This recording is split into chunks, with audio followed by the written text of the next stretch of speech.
Assalamualaikum warahmatullahi wabarakatuh. Di sini kami ingin mempresentasikan produk-produk kami dalam materi kerajinan dan kewirausahaan budaya benda dan non-benda. Sebelumnya izinkan kami memperkenalkan diri. Saya Kela Rizky Ramadhani. Saya Salma. Saya Kaila Latifah Suryana. Nama saya Amar Arif Sudarsono. Nama saya Muhammad Sam. Baik, saya Desliana di sini. Alasan atau latar belakang kenapa kita memilih untuk menjual mie glass sebagai produk yang akan kita jual, yaitu karena cermin menggambarkan sesuatu yang merujuk pada diri kita sendiri. Karena pada hakikatnya, fungsi cermin adalah memperbaiki diri kita yang perlu diperbaiki dalam bayangan diri yang ditampilkan.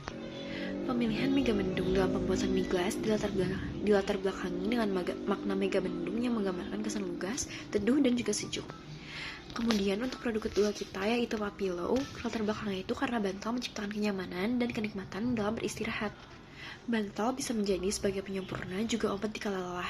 Bantal dapat menampung semua tangisan, suka duka, dan curahan hati yang terpendam selama beraktivitas. Ini saya akan menjelaskan tentang alat dan bahan dari pembuatan mie glass dan Papillow.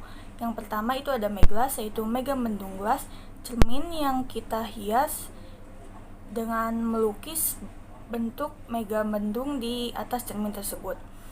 Yang pertama ada alat, ada kuas, cat akrilik, palet, dan lem tembak. Kuas untuk kita melukis di atas cermin tersebut dan juga cat akrilik yang kita gunakan karena dengan cat akrilik kaca akan tampak lebih mirip dengan kanvas cat.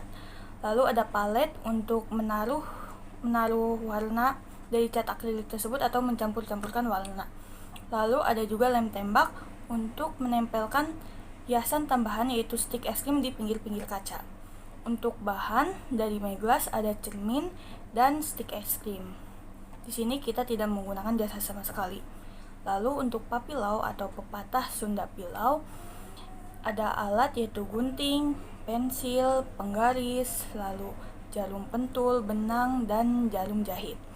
Untuk gunting kita gunakan untuk memotong kain untuk membentuk pola bantal yang akan kita buat, dan pensil dan penggaris itu untuk menggambar pinggir-pinggir dari kain yang sudah digunting tadi untuk dijahit. Lalu ada juga jarum pentul. Jarum pentul ini digunakan untuk memudahkan kita menjahit dari pola yang sudah dibuat dari pensil dan penggaris tadi. Lalu ada benang dan jarum jahit untuk menjahit pola yang sudah kita buat di kain yang akan kita buat bantal tersebut.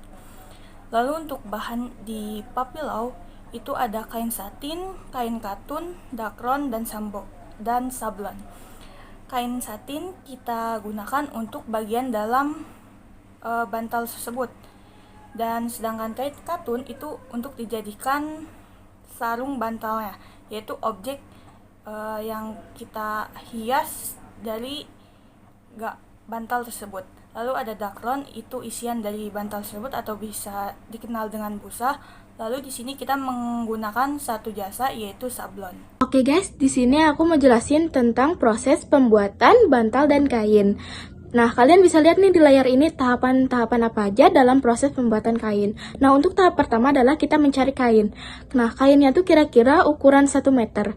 Dan untuk tahap kedua, kita itu adalah mengukur dan membentuk polanya sesuai yang kita mau. Dan untuk tahap ketiga adalah kita menjahit kain yang sudah dipola itu. Dan untuk tahap keempat adalah kita memasukkan dakron ke dalam kain yang sudah kita pola. Selanjutnya kalian bisa lihat tahapan-tahapan dalam proses pembuatan kaca. Untuk tahap pertama adalah pembelian kaca, dan untuk tahap kedua adalah menentukan pola yang akan dilukis. Nah, kita itu milih polanya mega mendung. Dan untuk tahap ketiga adalah melukis di cermin yang sudah ditentukan tadi polanya.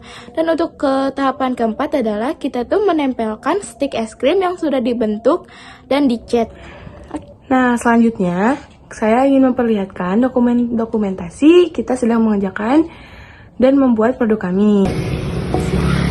Kita menggetuk obras.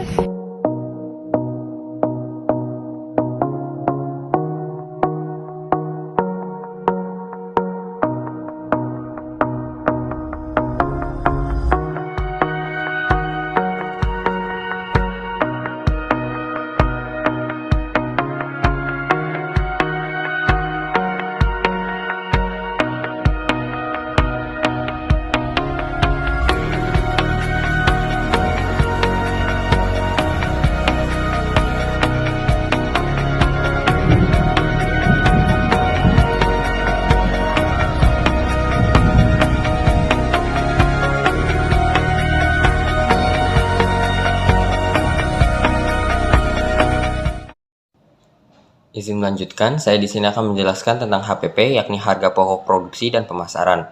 Untuk HPP, kami menggunakan rumus jumlah semua barang pokok ditambah jumlah barang ditambah 10%. Nah, sedangkan untuk pemasaran, kami menggunakan online shop, yakni Tokopedia. Kita memasarkan produk kita ini di aplikasi online yang bernama Tokopedia.